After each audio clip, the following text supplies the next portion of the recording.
నా దగ్గర ఏం లేదు సార్, నా దగ్గర ఎవరు రాలేదు సార్.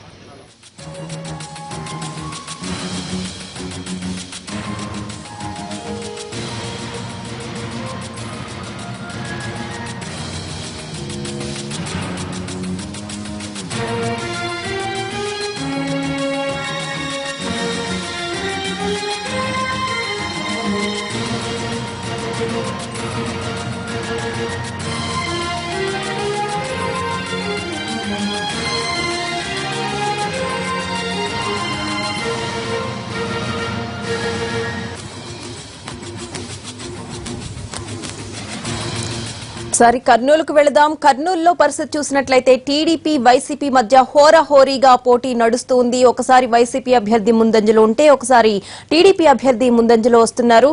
కొద్దిసేపటి క్రితం టీడీపీ అభ్యర్థి కొన్ని ఓట్లతో ముందంజలో ఉన్నారు. ఇప్పుడు ప్రెజెంట్ పరిస్థితి ఏ విధంగా ఉంది, ఏదైనా సెకండ్ రౌండ్ రిజల్ట్ ఏదైనా వెలువడిందా అనేది తెలుసుకుందాం. అక్కడ మా ప్రతినిధి చంద్రశేఖర్ సిద్ధంగా ఉన్నారు. చంద్రశేఖర్ చెప్పండి, రిజల్ట్ ఏమైనా బయటకు వచ్చిందా?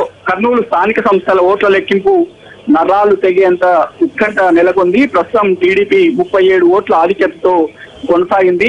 దాదాపు 800 ఓట్ల ఇప్పటి వరకు లెక్కించారు. అందులో 37 ఓట్లు టీడీపీకి ఆధిక్యత వచ్చింది. మొదటి నుంచి కూడా రెండు పార్టీల అభ్యర్థులు పోటాపోటీగా వస్తున్నారు. తొలిసారిగా టీడీపీ అభ్యర్థి లీడ్లోకి వచ్చారు, ఆ తర్వాత వైసీపీ అభ్యర్థి లీడ్లోకి వచ్చారు. ప్రస్తుతం టీడీపీ అభ్యర్థి ఆధిక్యతలో ఉన్నారు. ఆధిక్యత 40 ఓట్ల.